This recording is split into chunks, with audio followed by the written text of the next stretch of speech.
స్వామి శరణమయ్యప్ప. భక్తులందరికీ మనవి. మరి 15వ తారీఖు రోజు విశ్వ పూజ. విశ్వ అంటే ఇంతకుముందే చెప్పడం జరిగింది. మరలా కూడా యావత్ పబ్లిక్ అందరికీ కూడా చెప్పడం జరుగుతుంది.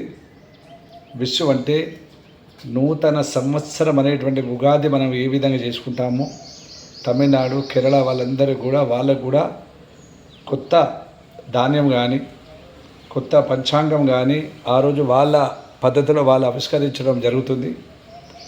కాబట్టి దాన్ని అనుసరించుకొని మన ప్రాంతంలో అయ్యప్ప స్వామి దేవాలయాలు ఎక్కడైతే ఉన్నాయో ఆ దేవాలయం అన్నింటిలో కూడా మనం ఆ రోజు నాడు మనకు అయ్యప్ప ఉన్నాడు కాబట్టి మనం కూడా దాన్ని అనుసరించాలి.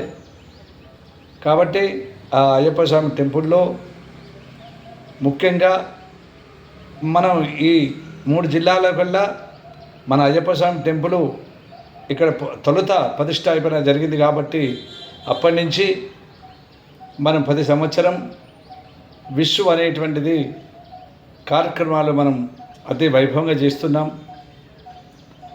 మరి ఎప్పుడు కూడా 14వ తారీఖు వచ్చేటువంటిది సరే తిథులు అటు ఇటు వచ్చడు చేత మరి ఇది 15వ తారీఖు రావడం జరుగుతుంది.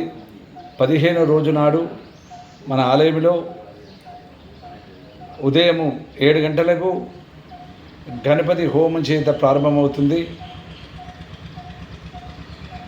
కలశ పూజ, గణపతి పూజ, పుణ్యావాచనము, తదుపరి గణపతి హోమం మరియు మూల విరాటుడైనటువంటి అయ్యప్ప స్వామికి మహా అభిషేకం, పంచామృతాల చేత అభిషేకం కూడా నిర్ణయించడం జరుగుతుంది. మరియు మధ్యాహ్నం పబ్లిక్ అందరికీ కూడా అన్నప్రసాదం అది కూడా వితరణ జరుగుతుంది. మరియు అన్నప్రసాదం అయిన తర్వాత ఆలయాన్ని శుభ్రం చేసి పడిని అలంకారం చేయడం, మళ్ళీ 6 గంటలకు పల్లకి సేవ, ఉత్సవ విగ్రహాన్ని పల్లకి సేవ చేత అన్ని దేవాలయాల్లో ఊరేగింపు జరుగుతుంది. తదుపరి స్వామివారి వచ్చి ఇక్కడ కూర్చున్న తర్వాత పడి దీపారాధన జరుగుతుంది. తదుపరి స్వామివారికి కనకాభిషేకం అంటే నూతనమైనటువంటి ద్రవ్యం. అంటే మనం అక్కడ శబరిమలలో బంగారు వెండితోని నాణ్యతో చేస్తాం. మనకంతా స్తోమత లేనప్పుడు కూడా మనం కైన్స్ అంటే కొత్తగా ఏవైతే కైన్స్ మనకు దొరుకుతున్నాయో రూపాయి బిళ్ళ కానీ 2 కానీ 5 రూపాయల బిళ్ళలు కానీ 10 రూపాయల బిళ్ళలు కానీ ఏవైతే ఉంటాయో అవన్నీ కూడా మీరు భక్తులందరూ కూడా తీసుకువచ్చి ఆ రోజు నాడు ఆ కనకాభిషేకం చేసి తదుపరి పడిపూజ ఉంటుంది. పడిపూజ తర్వాత హారతి,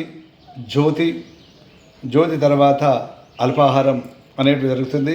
ఆ అల్పాహార సమయంలో మీరు చేసినటువంటి ఈ కనకాభిషేకం మీరు ద్రవ్యం అయితే ఇచ్చారో ఆ రోజు నాడు తలా 1 నాణం అందరూ కూడా ఇవ్వడం జరుగుతుంది.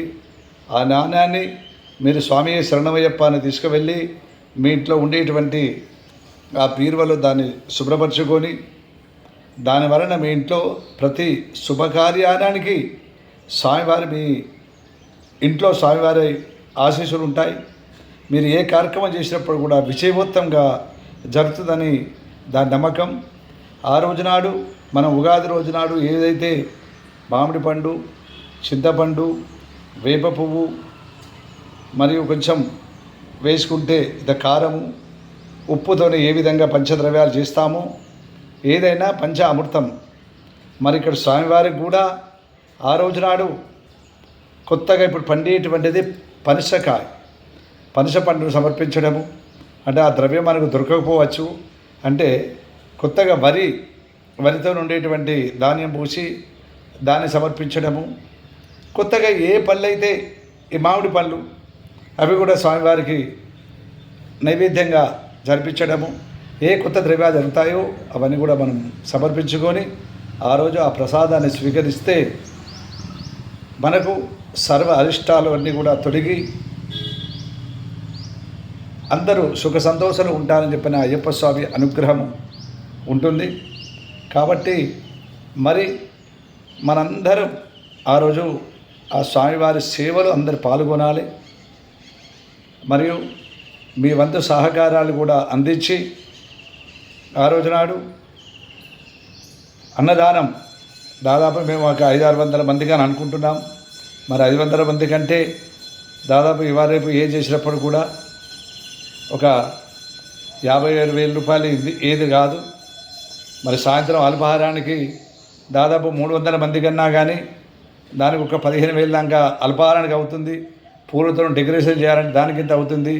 మొత్తం దాదాపు 80,000 దాకా ఖర్చు అవుతుంది. కాబట్టి మరి మీరందరూ సహకరించి ఆ రోజు మీ వంతు ద్రవ్యరూపకంగానే ఇవ్వచ్చు, లేదా ఏదైనా ఒక వస్తువును మేము మా పేరు మీద దీన్ని వినియోగం చేయండి, 10 మందికి వినియోగం అవుతుంది కదా అని చెప్పేసి అని మీరు మీ పేరు గోత్రాల చేత నామోదు చేసుకొని మేము ఇది అయ్యప్ప స్వామికి ఇస్తున్నాం అని చెప్పి ఇక్కడ ఉండేటువంటి సభ్యులకు కానీ లేదు మాకు కానీ ఇక్కడ బోర్డు మీద ఉండేటువంటి మెంబర్లకు కానీ మీరు ఫోన్ చేసి మేము ఇది నూనె ఇస్తున్నాం, మేము శర్కర ఇస్తున్నాం, మేము బియ్యం ఇస్తున్నాం, మేము పప్పు ఇస్తున్నాం, లేదు మా ద్రవ్యం ఇంత ఇస్తున్నాం అని చెప్పి మీరు చెప్పి మాతో సహకరించి ఆ రోజు స్వామివారి ప్రసాదం స్వీకరించి పూజలు పాల్గొని తీర్థప్రసాదం స్వీకరించి పల్లకి సేవలో అందరూ భుజం మోస్తే దేవుని సేవ జరగాలంటే చాలా ఎంతో కష్టం.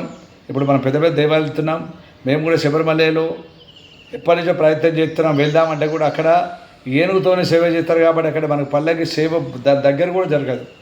కాబట్టి అటువంటి అవకాశాలు కూడా మనకు దొరికాయి. కాబట్టి ఇక్కడ ఉన్నంతలో మనం దాన్ని వినియోగం చేసుకోవాలి. కాబట్టి మరి మీరందరూ అతను సహకరిస్తారని చెప్పి మరొకసారి వేడుకుంటున్నాము.